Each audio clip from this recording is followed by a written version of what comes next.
জীবনের সমস্ত কিছু এই মোবাইলটার উপর। হাসি, কান্না, আনন্দ, বেদনা, সুখ, দুঃখ, আবেগ, অনুভূতি, সাজ, গোজ, চলা ফেরা, আড্ডা, সকাল, দুপুর, বিকেল, রাত। ওফ, এত বড় পরাজয় মুসলমানের আর কখনোই হয় না। মুসলমানের এই পরাজয়টাই ছিল সবচেয়ে বড় পরাজয়, যে আমরা এই পরিমাণ আসক্ত হয়েছি, আমাদের হায়াতের ঘন্টার পর ঘন্টা শেষ করে দিছি, কোনো কাজে লাগলো না। এত সুন্দর ছেলে, 16 বছর, 18 বছর, 20 বছর, দেশ গড়ার কথা, পৃথিবী গড়ার কথা, নিজের আখিরাত সুন্দর করার কথা, কিচ্ছুর কোনো খবর নেই, শুধু মোবাইল। এমন সুন্দর জীবন, যৌবন, শরীর, স্বাস্থ্য সব শেষ করে দিয়েছে। কত পাঞ্জাবিওয়ালা যে বরবাদ হয়েছে জানেন না আপনারা, কত টুপিওয়ালা শেষ। এই মোবাইল কত মাদ্রাসার ছাত্ররে শেষ করে দিছে। আহা, কত প্রতিদিন মাদ্রাসার ছাত্র ঝরে যায় এখন মোবাইলের কারণে, শুধু মোবাইলের নেশা। কত হুজুর পাঞ্জাবিওয়ালা এই মোবাইলের নেশায় জাগা লাড়তেছে, ঘুরতেছে, রাতকে রাত, দিনকে দিন। মানে এইটা আজীব জিনিস, আজীব। ইবলিসের সবচেয়ে বড় সফলতা, সে সমস্ত গুনাহ একত্রিত করে একসাথ করে একটার ভিতরে দিয়ে দিয়েছে। এজন্য আজকে আমরা বলতেছি, বলার দরকার মনে করি, আমাদের সন্তানরা, আমাদের প্রজন্ম, ভাইয়া, আগামী জেনারেশন এইভাবে যদি বেড়ে ওঠে, তাহলে এর পরের প্রজন্ম তো বেশি কষ্ট হবে। কোন জাতির যুব সমাজ যদি অকর্মণ্য হয়, অলস হয়, অপদার্থ হয়, তাহলে সে জাতির কপালে দুর্ভোগ ছাড়া আর কিছু। বিশ্বাস করেন, আমি এই তুঙ্গ ছেলে ঘরে বলি, রাগ করো না ভাই। আজকে যদি তোমরা যারা 18-20 বছরের ছেলে, তুমি যদি সারাটা দিন মোবাইল ছাড়া তোমার একটা ঘন্টা না কাটে, এক ওয়াক্ত নামাজ পড়তে যদি তোমার মন না চায়, তুমি যদি কোনোদিনও ফজরের নামাজ না পড়ো, তাহলে তুমি বলো তো, তোমার মতো অপদার্থের ঘরে যেটা জন্ম নিব, এটা কি হবে? তখন কি হবে? আল্লাহ চাহে তো আগামী 20 বছর পরে আল্লাহ হায়াত দিলে তোমার যখন সন্তানাদি হবে, বংশধর হবে, ওই কি করবে তখন? তার জীবনটা গড়বে কিভাবে বলেন আপনারা? এই জন্য আপনাদের সবার কাছে বলি, বিষয়টাতে আপনারা সিরিয়াসলি দেখেন। আপনারা আপনাদের ছেলেদেরকে ফেরান, আপনারা আপনাদের মেয়েদেরকে ফেরান। আপনারা বুঝতেছেন না, কেউ বুঝতেছে না। সবাই চোখের সামনে এই পৃথিবীর সবচেয়ে শ্রেষ্ঠ গুরুত্বপূর্ণ সম্পদ যে মানুষ, সে মানুষের পতন, মানুষের ধ্বংস, বরবাদি সবাই যেন তাকায় তাকায় দেখে। প্রযুক্তি অনেক আধুনিক হইতেছে, মেশিন অনেক, যন্ত্রপাতি অনেক মজবুত হইতেছে, সব কিছু অত্যাধুনিক হইতেছে, কিন্তু মানুষের আখলাক, মানুষের নৈতিকতা নিচের দিকে নামে। বুঝেন নাই আমার কথাটা? যন্ত্রপাতি, মেশিনারি এগুলো তো সব আধুনিক হইতেছে, মানুষের চরিত্র কোন, মানুষের নৈতিকতা কোথায়? একটা মুসলমান কেমনে কল্পনা করে যে আমার ছেলেটা এক ওয়াক্ত নামাজও পড়ে না, এরপরও ওই বাপের চোখে ঘুম আসে কেমনে, ওই মা ভাত রাঁধে কেমনে, ওই মা ঘুমায় কেমনে?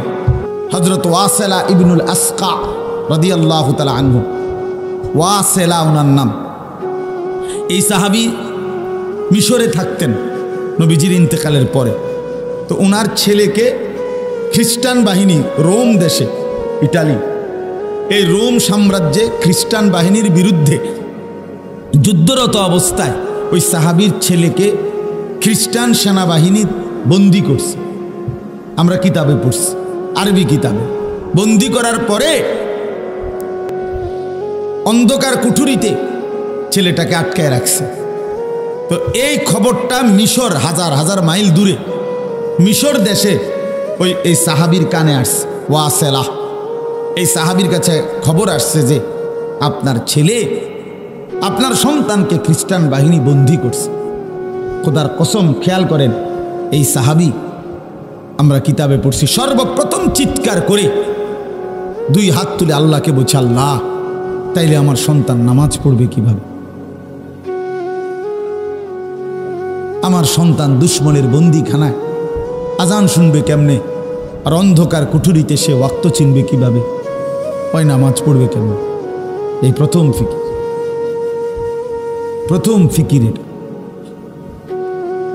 এরপরে কিতাবে আছে তিনি 5 ওয়াক্ত নামাজের সময় এই মিশর থেকে হাজার হাজার মাইল দূরে আল্লাহর কুদরত, উনি এখানে দাঁড়িয়ে চিৎকার করে বলতেন, ইয়া বুনাইয়া কাদ হানা ওয়াক্তু সালাতিল ফজর, হে আমার সন্তান, ফজরের ওয়াক্ত হইছে, দাঁড়াও বাবা, নামাজ পড়ো।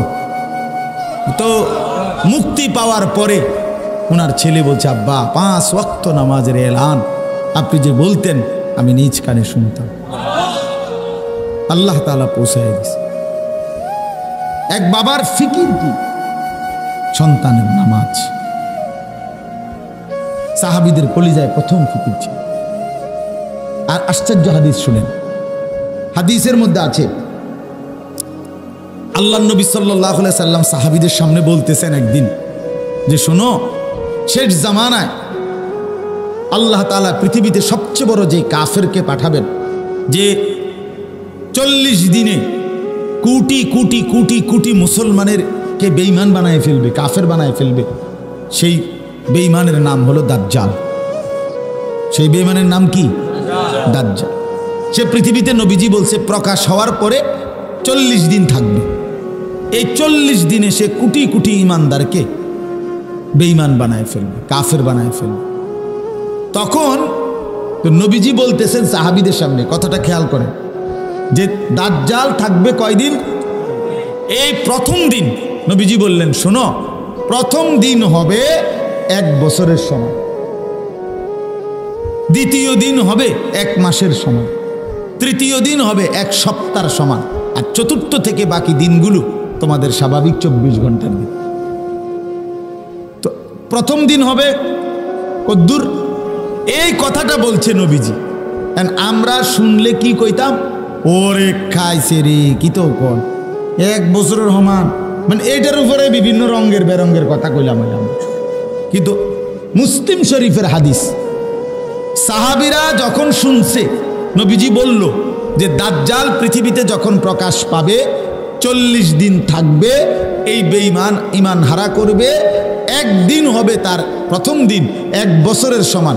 কসম আল্লাহর, সাহাবীরা নবীজিকে প্রথম এই কথা শুনেই প্রথম প্রশ্ন করছে, হাদিসে আছে যে ওই 1 বছর, ইয়া রাসূলুল্লাহ, আমরা কি 1 দিনের নামাজ পড়বো নাকি 1 বছরের নামাজ পড়বো?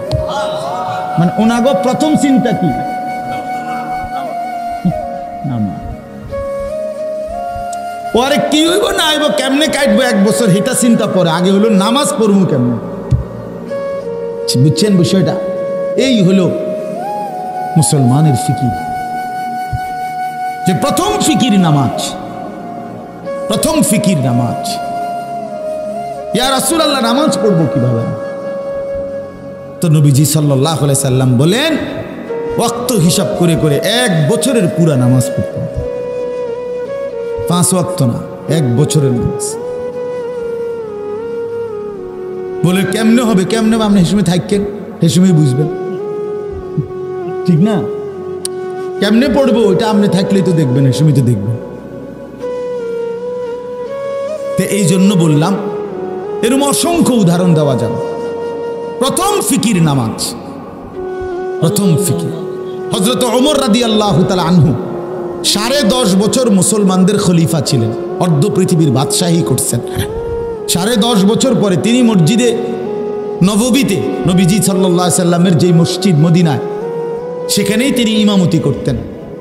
10.5 বছর পরে একদিন ফজরের নামাজের ওয়াক্তে ইমামতি অবস্থায় প্রথম রাকাতে একজন কাফের অগ্নিপূজক ছদ্মবেশে চাদর দিয়ে শরীর ঢাইকা, ফজরের নামাজ কিছুটা অন্ধকার থাকে, এই জন্য ওই লোকটা প্রথম কাতারে দাঁড়ানো অবস্থায় ছদ্মবেশে কোমরে ছুরি নিয়ে আসছিল। হযরত ওমর রাদিয়াল্লাহু তাআলা আনহু ফজরের নামাজের ইমামতি করতেছেন, প্রথম রাকাতে আলহামদুলিল্লাহ সূরাটা মাত্র পড়ছে। এই সময়ে এই বেঈমান কোমর থেকে ছুরি বাহির করে ওমর রাদিয়াল্লাহু তাআলা আনহুকে 7 থেকে 8টা ছুরির ঘাই দিছে কোমরে। সাথে সাথে রক্তে যখন বের হইছে তখন ওমর রাদিয়াল্লাহু তাআলা বাম হাত দিয়া চাপ দিয়া ধইরা ওনার বরাবর প্রথম কাতারে যে সাহাবী ছিল আব্দুর রহমান ইবনে আউফ রাদিয়াল্লাহু তাআলা আনহু, উনিও বেহেশতের সুসংবাদ প্রাপ্ত সাহাবীদের একজন। এই উনারে টান দিয়া আইনা ওমর রাদিয়াল্লাহু তাআলা আনহু রক্ত মাখা এই হাত, উনি বুঝছেন আর দাঁড়াই থাকতে পারবে না। হযরত ওমর এই সাহাবীকে টেনে ইমামের জায়গায় দাঁড় করাইয়া সরে গিয়ে শুধু একটা শব্দ বলছে, আব্দুর রহমান আগে নামাজ শেষ করো, তারপরে আমারে ধর। আমরা কিতাবে পড়ছি হযরত ওমর কাঁটা মুরগির মতো তরফাইছে, কিন্তু সাহাবায়ে কেরাম আগে নামাজ আদায় করছে, আগে নামাজ পড়ছে, ফজরের নামাজ। তুমি যুবক যদি নামাজই না পড়ো তুমি ঈমান বাঁচাইবা কেমনে? তুমি ঈমান বাঁচাইবা কেমনে বাবা? তুমি দাজ্জালের হাত থেকে বাঁচবা কিভাবে? জাহান্নাম থেকে বাঁচবে কিভাবে? আল্লাহর নবী সাল্লাল্লাহু আলাইহি ওয়াসাল্লাম বলেন, ফারকু মা বাইনানা ওয়া বাইনাল কুফরি আস-সালাহ। নবীজি বলছেন আমাদের মাঝে আর কাফেরের মাঝে পার্থক্য নামাজ। নামাজ প্রমাণ করে এটা মুসলমান না কাফের, বেঈমান, এটা প্রমাণ হয় নামাজ। কিসের মাধ্যমে? সবাই বলেন। মুসলমান প্রমাণিত হয় কিসের মাধ্যমে? আগা কাটার মাধ্যমে। জি না, জি না, আপনারা না বানায় নিছেন এটারে, এটা আপনারা সমাজের মানুষ বানায় নিছেন যে আগা কাটলে কয় মুসলমানি করাইছে। আগা কাটলে মুসলমানি আবার করায় কেমনে? মুসলমানি করায় কেমনে? আবার মুসলমান তো হয়, মুসলমান তো এটা একটা পরিচয়। কয় আগা কাটছে, কয় মুসলমানি করাইছে। মুসলমানি করাইছে কি আবার? আল্লাহর কোন পৃথিবীর কোন কিতাবে, নবীজির কোন হাদিসে, কোন কারো কোরআন সুন্নার কোন কিতাবে, আসমানের নিচে জমিনের উপরে কোন আলেম ওলামা কেউ কোনোদিন বলে নাই এই আগা কাটারে মুসলমানি করানো এটা আপনারা বানাইছেন। এটা তো খতনা, এটা একটা সুন্নাত, একটা আমল, ইসলামের একটি গুরুত্বপূর্ণ আমল এটা খতনা করা। কথা বোঝেন নাই আপনার? কিন্তু এ কি মুসলমান না অমুসলমান এটা আগা কাটা দিয়া প্রমাণ না, এটা সেজদা দিয়া, সেজদা সেজদা সেজদা। বেটা তুই মুসলমান না বেঈমান এটা চিনা যায় সেজদা দিয়ে, কপালের সেজদা দিয়ে। এটা চিনে নাও বাবা, বুঝে নাও। চা দোকানদারি করতে গিয়ে নামাজ পড়েন না, একটা সামান্য 1.5 বিঘা অটো চালায়। হায় হায় রে মুসলমান, কত নিকৃষ্ট গাদ্দার। সামান্য একটা সিএনজি চালায়, অটো চালায়, একটা রিক্সা চালায়, কদ্দুর খেতে কাম করে, দোয়ানদারি করে, এই সামান্য কদ্দুর কামের জন্য 1 ওয়াক্ত নামাজও পড়ে। মুসলমান এত নিকৃষ্ট হয় কেমন? এত বড় জালেম মুসলমান কেমনে হয়? আবার এই এই এই বেশরম আবার আল্লাহর কাছে চায় কেমনে? একটা সেজদা দেয় না, আবার কোন আলেমে দ্বীনের কাছে বলে হুজুর দোয়া করেন আল্লাহ যাতে ব্যবসায় বরকত দেয়, ওলাগা যাতে বিদেশ পাঠাইতে পারি। কোন শরমে বলো বেটা তুমি? কোন লজ্জায় বলো? তুমি তো আল্লাহকে পছন্দই করো না, তুমি তো আল্লাহকে সেজদাই করো না। বলেন, আপনারা ফিরতে শিখেন, ভাবতে শিখেন। আপনারা জানেন, আপনারা সবাই জানেন 1 ঘন্টা আগেও, 1 মিনিট আগেও বাপ শয়তানকে কেউ শয়তান বলে নাই, আল্লাহও বলে নাই। এর আগে তো তার পরিচয় ছিল সে ফেরেশতাদের শিক্ষক ছিল, কিন্তু যখন সে সেজদা করে নাই, একটা কি করে নাই, এই যেদিন থেকে, যেই মিনিট থেকে সেজদা করে নাই, কসম আল্লাহর, এরপর থেকেই তার পরিচয় হয়েছে শয়তান। এর আগে তারা শয়তান কইতো, শয়তান কয় কখন থেকে? সেজদা যখন ছেড়ে দিবে। তাহলে যে সেজদা দেয় না সে শয়তান। শয়তান বেটা বেটা, তুমি শয়তান, শয়তান, তুমি শয়তান, তুমি ইবলিস, তুমি মরদুদ, তুমি মালউন, তুমি রাজিম, তুমি অভিশপ্ত, তুমি লানতের যোগ্য, তুমি ঘৃণিত, পরিত্যক্ত, তোমার উপরে কুল মাখলুকাতের লানত, অভিশাপ, অভিশাপ। এই জন্য আজকে যে ছেলেরা বসছেন, বাবারা বসছেন, পর্দার আড়ালের মায়েরা বোনেরা বসছেন, যে শুনছেন আমার কথা, আল্লাহর দিকে ডাকলাম, আল্লাহর দিকে ফিরে আবার চেষ্টা করলাম আপনাদেরকে।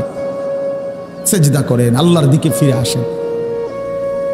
বাবা জানেন না, নবী সাল্লাল্লাহু আলাইহি সাল্লাম বলছে, বান্দা যখন সেজদা করে আল্লাহ তাআলা সবচেয়ে বান্দাকে কাছে টেনে নেন। আকরাবু মা ইয়াকুনুল আবদু মির রাব্বিহি ওয়া হুয়া সাজিদ। নবীজি বলছে, বান্দা আল্লাহর সবচেয়ে ঘনিষ্ঠ হয় যখন সে সেজদা করে। আমার শায়েখ বলে, আল্লামা মুফতি মুশতাকুন নবী সাহেব হুজুর বলে, বান্দা যখন সেজদা করে আল্লাহ তখন পিঠে মাথায় হাত বুলায় দেয়, আল্লাহ আদর করে। আনিস আসছো না, আমার সেজদা দিলা না, মাশাআল্লাহ, হ্যাঁ মাথা উঠাও, বসো। তো বলো তো আর কিছু বলবানি? তো বান্দা বলে, আত্তাহিয়াতু লিল্লাহি ওয়াস সালাওয়াতু ওয়াত তাইয়্যিবাত। আল্লাহ বলে, আচ্ছা আমার প্রশংসা করলা না, খুশি হইলাম, আর কিছু বলবা? তো এবার বান্দা বলে, আল্লাহুম্মা সাল্লি আলা মুহাম্মদ ওয়া আলা আলি মুহাম্মদ, এই দুরূদ শরীফটা পড়ে। তা আল্লাহ বলে, আমার বন্ধুর উপরে দুরূদ পড়লাম, আচ্ছা খুশি হইলাম, আর কিছু বলবা? তো এবার বান্দা বলে, আল্লাহ আমি সেজদা দিয়ে আপনার কাছে আসছি একটা বিশেষ উদ্দেশ্যে, নামাজের মাধ্যমে আপনার ঘনিষ্ঠ হলাম, একটা বিশেষ টার্গেট আছে আমার। আল্লাহ বলেন, বলো কি সেটা? তো বান্দা বলে, আল্লাহুম্মা ইন্নী যালামতু নাফসি যুলমান কাসীরা। এই মাওলা, আমি বড় নাফরমান মাওলা, আমার গুনাহ অনেক বেশি, আর আমি জানি আপনি ছাড়া কেউ মাফ করার নাই। ওয়ালা ইয়াগফিরুয যুনুবা ইল্লা আনতা, আপনি ছাড়া মাফ করার কেউ নাই। এজন্য আল্লাহ নামাজের মাধ্যমে সেজদা দিয়ে আপনার এতটা কাছে আসলাম মাওলা, এখন আপনার কাছে ফরিয়াদ করছি, ফাগফিরলি মাগফিরাতাম মিন ইনদিক, আপনি দয়া করে আমি নাফরমানকে একটু মাগফিরাত দিয়ে দেন, দেন আমার একটু মাফ করে দেন। ওয়ারহামনি, আমারে একটু দয়া করেন, ইন্নাকা আনতাল গফুরুর রহিম, আপনি হচ্ছেন মাফ করে নেওয়ালা, আপনি হচ্ছেন দয়া করে নেওয়ালা। আল্লাহ তখন বলবে, বান্দা এতটা কাছে এনে মাথায় পিঠে হাত বুলিয়ে তুমি বান্দা আমার কাছে মাগফিরাত চাইলা, দুনিয়ার কোনো দানশীল ব্যক্তিও তো তার দরজায় দাঁড়িয়ে কেউ যদি চায় তাকে ফিরায় না, আর আমার মতো এত বড় আরহামুর রাহিমিন এত কাছে আইনা বান্দা ফেরত দেব কেমনে? যাও মাফ করে দিলাম, মাফ করে দিলাম। এজন্য আল্লাহর নবী বলেন, 5 ওয়াক্ত নামাজ পড়লে বান্দা যেন তার পুরা 24 ঘন্টার গুনাহ মাফ করে নিল। ফাকাযালিকা মাসালুস সালাওয়াতিল খামস ইয়ামহুল্লাহু বিহিন্নাল খাতায়া। আল্লাহর নবী বলেন, 5 ওয়াক্ত নামাজের উদাহরণ এমনই, এর দ্বারা আল্লাহ সব গুনাহ মিটন করে দেন, মোচন করে দেন।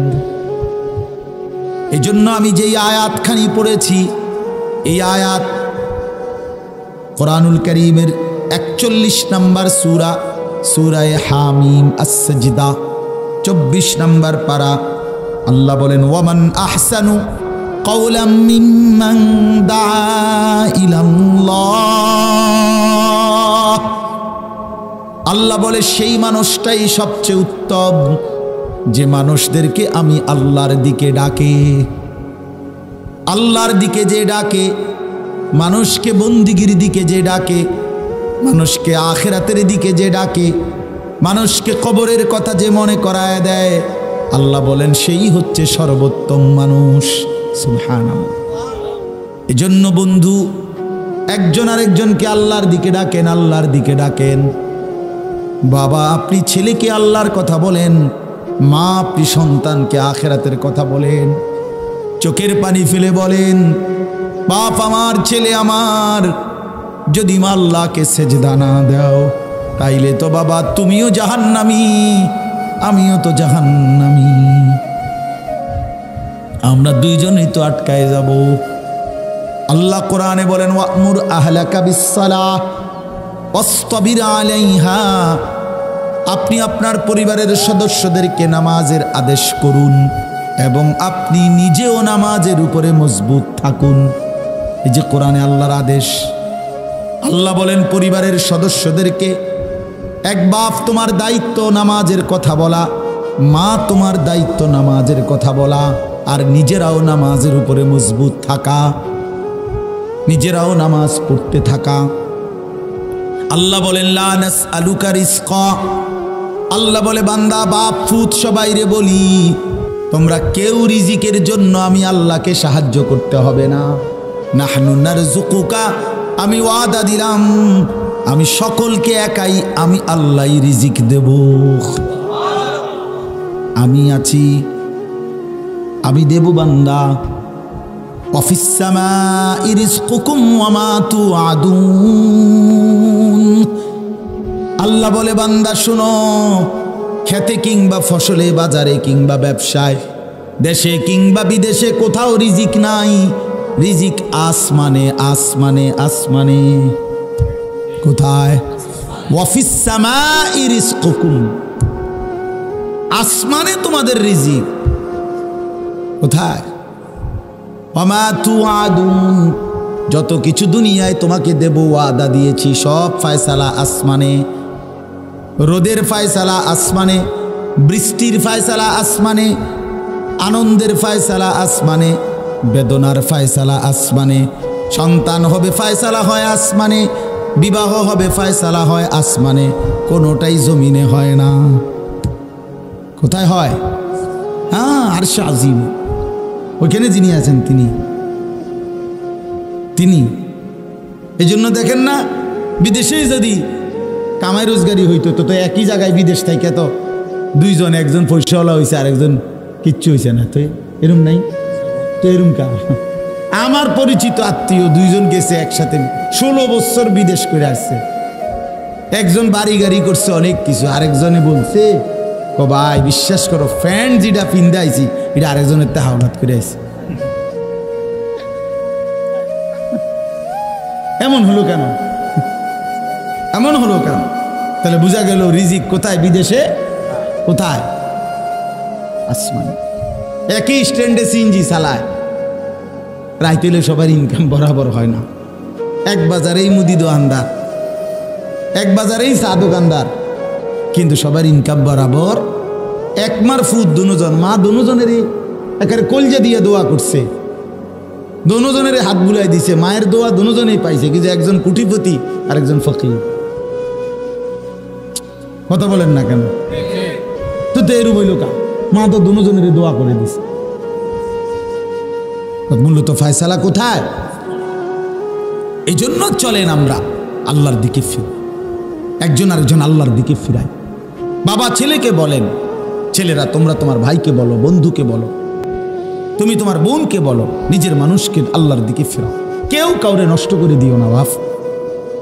মোবাইলের ছবি দেখাইলা তো তুমি তো তারে নষ্ট করে দিও, উলঙ্গ ছবি দেখাইলা ভাইয়া তো তুমি তারে নষ্ট করে দিও। মদের আড্ডায়, জুয়ার আড্ডায়, জিনার আড্ডায়, ব্যভিচারের আড্ডায়, নারীর আড্ডায় তুমি যেই ছেলেটাকে নিয়ে গেলা তুমি তো তারে জাহান্নামের পথ ধরায় দিলে।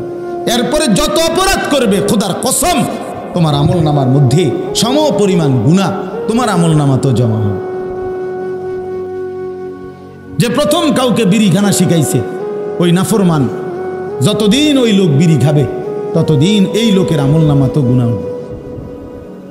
যে প্রথম কাউকে জুয়ার আড্ডা, মদের আড্ডায় দেখাইছে, তো এরপরে যতদিন এই জুয়া খেলবে ততদিন খোদার কসম এই যে প্রথম শুরু করাই দিছে, দেখাই দিছে, চিনাই দিছে, এই নাফরমানের আমল নামাতে সম পরিমাণ গুনাহ আসবে। আবার যে কাউকে আল্লাহর পথ দেখাইছে, আখিরাতের রাস্তা দেখাইছে, তো সে যতদিন আমল করবে ততদিন এই লোক ওই ব্যক্তির আমলের সমপরিমাণ নেকি পাইতে থাকে। এই যে দাওয়াত ও তাবলীগের সাথীরা মানুষকে আল্লাহর দিকে ডাকে, এরপরে যে মানুষগুলো আল্লাহর রাস্তায় বের হয়, এদের যত বন্দিগি করে সব ওই যারা দাওয়াত দিল, ডাকলো, গাস্ত করলো, তারে ফিরাইলো, তারে চিনাইলো, তারে আল্লাহর রাস্তায় আবার বের করে দিল, তো এই ব্যক্তিদের আমল নামায় ওদের প্রত্যেকের আমলের সওয়াবের সমপরিমাণ নেকি লেখা। আমি কিছুদিন আগে এই গত আগস্ট মাসে 40 দিন সফর করছি, দাওয়াত ও তাবলীগের সফর, টানা 40 দিন এক চিল্লা ছিলাম। এই আসছি এই সেপ্টেম্বর মাসের 9 তারিখ উত্তরবঙ্গ থেকে দিনাজপুর জেলায় ছিলাম। 26 জন সাথী নিয়া, 16 জন আমার সাথে আলেম ছিল জামাতে, 3 জন বড় ডাক্তার ছিল, 10টা উপজেলায় 40 দিন আমরা মেহনত করছি টানা, রাতে 1টা 2টা পর্যন্ত। আলহামদুলিল্লাহ, আমরা যখন কাকরাইলে চিল্লা শেষে 40 দিন পরে আমরা আসছি, শেষের 3 দিন আমরা জামাত পাঠাইছি। এই 10 উপজেলা থেকে আল্লাহর দয়ায় আল্লাহ করছেন 950 মানুষ, 63টা জামাত আল্লাহর রাস্তায় বেরিয়েছে। 950 মানুষ, আলহামদুলিল্লাহ। তাহলে সেই মানুষগুলো এখন চিল্লায় আছে, কথা বোঝেন না? এই 63টা জামাত বাংলাদেশে বিভিন্ন জায়গায় আছে না, তাহলে এদের যত আমল, আমরা তো আশা করি আমাদের আমল নামা তো নেকি আসবে। ওয়ামান আহসানু কাওলাম মিম্মান দাআ ইলাল্লাহ, আল্লাহ বলেন সে উত্তম যে মানুষকে আল্লাহর দিকে ডাকে, ওয়া আমিলা সালিহান, এবং সবগুলো নেক আমল করতে থাকে, আল্লাহর হুকুম মানতে থাকে, ওয়া ক্বালা ইন্নানি মিনাল মুসলিমিন, এবং যে হিম্মতের সাথে সর্বাবস্থায় এই পরিচয় দেয় গর্ব করে যে আমি মুসলমানদের একজন, আল্লাহ বলে সে উত্তম মানুষ। এই 3টি গুণ যার মধ্যে আছে, মানুষকে আল্লাহর দিকে ডাকে, নেক আমল করতে থাকে, আর সর্বাবস্থায় নিজেকে মুসলমান পরিচয় দেয়, আল্লাহ বলে সে আহসান, সর্বোত্তম মানুষ। সে লজ্জাবোধ করে না, বরং সর্বাবস্থায় তার গর্ব যে আমি মুসলমান, আমি মুসলমান, আমি চুরি করব না, কেন? আমি মুসলমান। আমি মিথ্যা বলবো না, আমি মুসলমান। আমি ওজনে কম দেব না বেটা, আমি মুসলমান। আমি দাড়ি কাটবো না, আমি মুসলমান। আমি বেনামাজি থাকবো না, আমি মুসলমান। আমি পরের বোনের প্রতি, অন্যের নারীর প্রতি নজর দেব না, কারণ আমি মুসলমান। এতটুকু আত্মসম্মান পরিচয় যার আছে, আল্লাহ বলে সে সর্বোত্তম মানুষ, আহসান। আর আমি আল্লাহ ওয়াদা দিলাম, ওয়ালা নাজজিয়ান্নাহুম আজরাহুম বিআহসানি মা কানু ইয়ামালুন, এমন বান্দাকে আমি আল্লাহ আসরের ময়দানে বিনিময় দেব সর্বোত্তম বিনিময়, আহসান বিনিময়। আল্লাহ বলে খুশি করে দেব তোরে বান্দা। ফালা তা'লামু নাফসুম মা উখফিয়া লাহুম মিন কুররাতি আ'য়ুন, আল্লাহ বলে বান্দা তোরে এমন সুন্দর জান্নাত দেখাবো, যে জান্নাতের দিকে তাকাইলে তোর চোখ ঠান্ডা হয়ে যায়, কলজা ঠান্ডা। হ্যাঁ, ছেলেরা বাপ আমরা বেকুব মনে করি না, ওরা যে 5 ওয়াক্ত নামাজ পড়ি, আল্লাহরে ডাকি, বোধাই দীক্ষা বেকুব দীক্ষা। হ্যাঁ, তুমি চালাক, তুমি মানুষের বেডির পিছে আডো, হ্যাঁ, মোবাইলে সারা রাত উলঙ্গ ছবি দেখা, আর কদ্দুর পর পর চুলেরে ফিরা, বা কি চালাক। আমার মাঝে মাঝে চিন্তা লাগে, মানে এই বেকুবের বাতান দেখে, যে এই বেউকুফ নিজেই বড় করে চুল রাখছে, আবার এটা নিজেই একটু পর পর এটারে ফিরায়। তো তুমি বেউকুফে বোঝো না যে এটা বেশি বড় হয়ে গেছে, এটা যে অসুবিধা তোমার হইতেছে, তো এটা বড় রাখলা কা? আর যদি বলেন আমার অসুবিধা হয় না, তো এটা ফিরাও কা? কথা বোঝেন নাই আপনি? যদি এটা বড় হইয়া থাকে তো এটা বড় রাখলা কেন? আর যদি মনে করো না এটা আমার অসুবিধা নাই, তো এটা পিছের দিকে ফিরাও কা? কথা বুঝেন না? এইটারে যদি এখন আমরা কেউ একজন, ওই ভাই যদি বা আমি মনে করেন এইটা একবার হাতে নিলাম, ছুইলাম, হাতে নিলাম, রাখলাম, এভাবে 10 মিনিট যদি আমি করি, যেই কোনো লোক করবো এটা কি পাগল ধরে আনছি আমি, ঠিক কিনা বলবে কি না? আবার এরম করে কাটা এরম শুরু করছে, তো তুমি এর চুলের হলো এরম শুরু করলে কা? মাতাল। বেওকুফ, এটা বোঝা উচিত।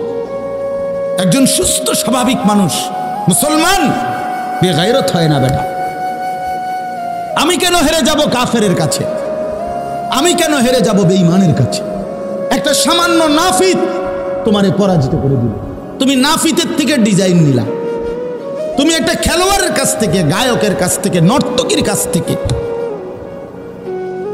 হায় হায় হায় হায় হায় মুসলমান, এত বড় পরাজয়, পতন আমাদের কেন হলো?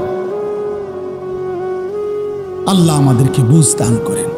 চলেন এই কথা আমরা প্রত্যেকে ইনশাআল্লাহ একে অপরকে আল্লাহর দিকে ফেরাবো।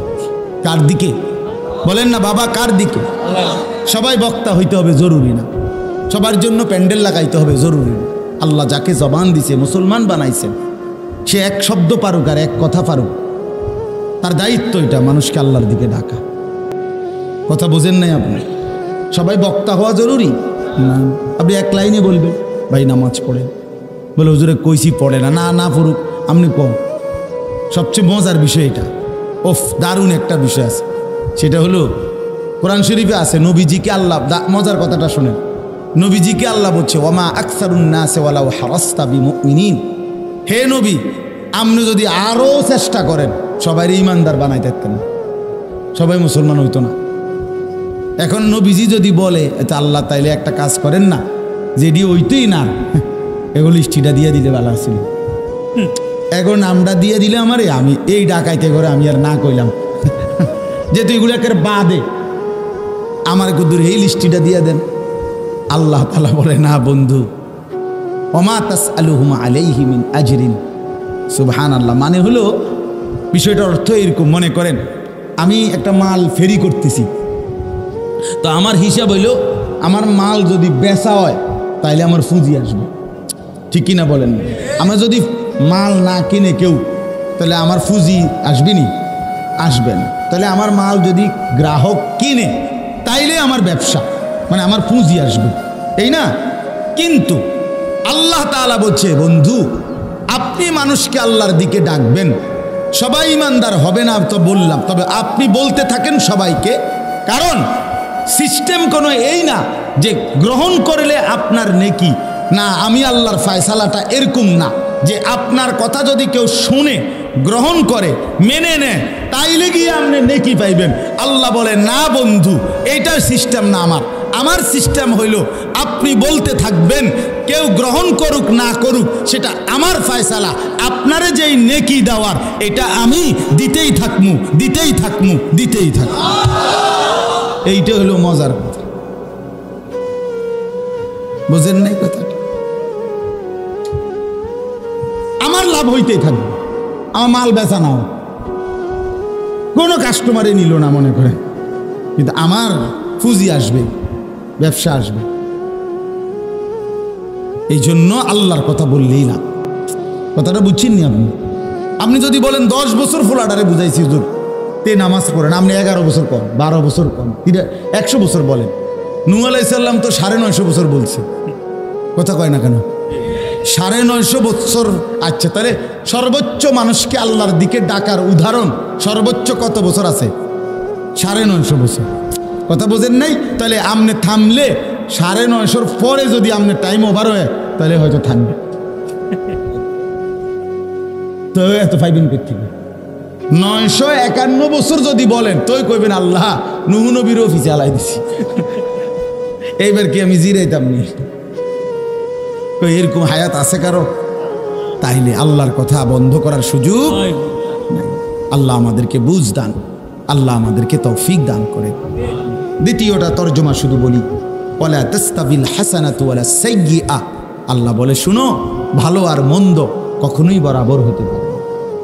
ইদফা বিল্লাতি হিয়া আহসান, আল্লাহ তাআলা বলেন যা উত্তম, যা সবচেয়ে সুন্দর, তা দ্বারাই তুমি তোমার প্রতিপক্ষকে প্রতিরোধ করো, অর্থাৎ মুসলমান হিসাবে তুমি উত্তম আখলাক দেখাও। ফাইদাল্লাযী বাইনাকা ওয়া বাইনাহু আদাওয়াতুন কাআন্নাহু ওয়ালিয়্যুন হামীম, তাহলে দেখবে যে তোমার সাথে শত্রু তোমার উত্তম আচরণের দ্বারা সেও হয়ে যাবে তোমার ঘনিষ্ঠ বন্ধু। ওমা ইউলাক্কাহা ইল্লাল্লাযীনা সাবারু, আল্লাহ বলেন এমন উত্তম মানুষ হতে পারে যারা অর্জন হবে করবে তারা যারা সবর করে, যারা সব অবস্থায় ধৈর্য ধারণ করে। ওমা ইউলাক্কাহা ইল্লা যু হাযজিন আযীম, যারা অনেক বড় সৌভাগ্যের অধিকারী তারা আহসান সর্বোত্তম মানুষে রূপান্তরিত হতে পারে। আল্লাহ আমাদেরকে উত্তম কিসমত, খুশ কিসমত দান করেন। আল্লাহ আমাদের প্রত্যেককে নিজের কলিজার ভিতরে ঈমান, আমল, আখিরাতের ফিকির দান করেন। বলেন আমিন। যুবক ছেলেরা, আবারও বললাম অনেক রাত হইছে, আমি আবার এই রাতে ঢাকা ফিরতে হবে, কালকে আমার জুমা। তো এই জন্য আসলেই আজকে অনেক বৃষ্টি বাদলের কারণে আসতে আমারও কষ্ট হয়েছে। অনেক রাস্তা 3-4 রকমের রাস্তা বদলাইতে হয়েছে, মানে জ্যাম, কোথাও ট্রাক উল্টাইয়া গেছে, আবার ফিরে গেছি, আবার নবীনগর দিয়ে আসছি, বহুত সদর বদর করে রাস্তার অবস্থা। ওই দিক দিয়ে আইসি আখাউড়া দিয়া, ওই দিকে চান্দুরা কাছে আছে, ব্রিজ ভাঙ্গা কি, আবার আরেক দিকে ঘুরছি, মানে বহুত এলোমেলো অবস্থা।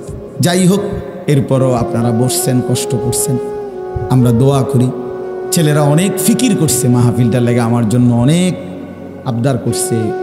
আমি বলছিলাম না করতে, যে এই বৃষ্টি বাদলে কষ্ট হয়ে যাবে, কয় যে না হুজুর, আমরা যেমনে পারি করুন। আসলে হিম্মত করছে আল্লাহ তাআলা। এই নওজোয়ান যারা এই মেহনতটা করলো, আল্লাহ তাদেরকে উত্তম বিনিময় দান করেন। আপনারা যারা বাবা, চাচা, মুরব্বী বসছেন, আল্লাহ আপনাদেরকে কবুল করে নেন। ছেলেরা, বাবারা, সবাই অনুরোধ করি, ভাইয়া কারো কথা যদি মনে নাও পড়ে, কমপক্ষে নিজের ভালো করো। নিজেরে তো মনে রাখো যে তুমি তো মরবা, এই জন্য দয়া করে প্রত্যেকটা ছেলের কাছে অনুরোধ রইল, বাবা নিজের ভালোর জন্য নিজেরে কমপক্ষে জাহান্নাম থেকে বাঁচাও, আগুন থেকে বাঁচাও। এতটুকু ভাইবা আল্লাহকে সেজদা করো, নামাজ পড়ো, নিজের আখলাক ভালো করো। চারদিকে চুলগুলো স্বাভাবিক চতুর্দিকে সমান করে মুসলমানের মতো চুল রাখো। মোবাইল প্রয়োজন ছাড়া ব্যবহার না করো, চেষ্টা করলেই হবে। আমি এক সময় কাঁচা লবণ দিয়ে ভাত খাইতাম। হজ্জের মধ্যে আমার শায়েখ আল্লামা মুফতি মুশতাকুর নবী সাহেবের রুমে ছিলাম। তো হুজুরে আমার বোঝা এক লোকমা ভাতের মধ্যে যদি নুন দেন, হ্যাঁ অবস্থা খারাপ। তো হুজুরের সাথে এক সফর 40 দিন। তো এই সময় লবণ ছাড়া খাইতে খাইতে এখন আমার কোনো অসুবিধা হয় না। উদাহরণ বললাম আর কি। একটা মানুষ একটু চেষ্টা করলেই একটা অভ্যাস থেকে কি করতে পারে, সরে আসতে পারে। আল্লাহ তাআলা আমাদের সবাইকে তৌফিক দেন। পর্দার আড়ালের যারা মা বোন আছেন, মা বোনদের কাছে বিনীত অনুরোধ, মা আপনার পর্দা, আপনার ইজ্জত, আপনার সতীত্ব, বোন এটা রক্ষা করে। যে নারীর পর্দা নাই, যে নারীর সতীত্বের কদর নাই, যে নারীর ইজ্জতের কদর তার কাছে নাই, বেপর্দা নারী, বিশ্বাস করেন এটা কোনো বেডি না। ওরে নারী বলে না, ও প্লাস্টিক। হ্যাঁ, এটা প্লাস্টিক, সত্য কথা, জানেন না, এটা প্লাস্টিক। নারী বলে তাকে রাসূলুল্লাহ সাল্লাল্লাহু আলাইহি সাল্লাম বলছে, তাকে বলে মহিলা, তাকে বলে নারী।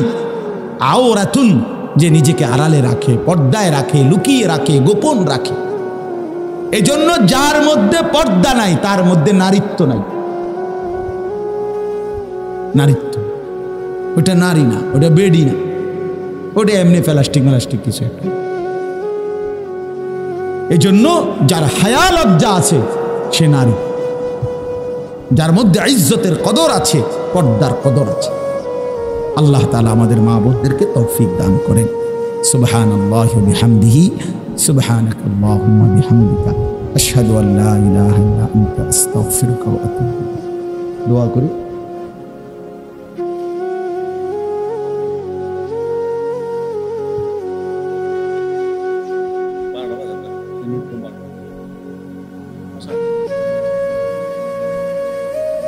বলে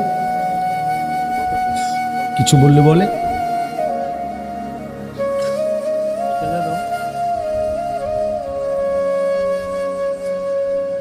ঠিক আছে, শুধু দোয়া চাও, বলে ভাই আমাদের জন্য দোয়া করেন, খালাস।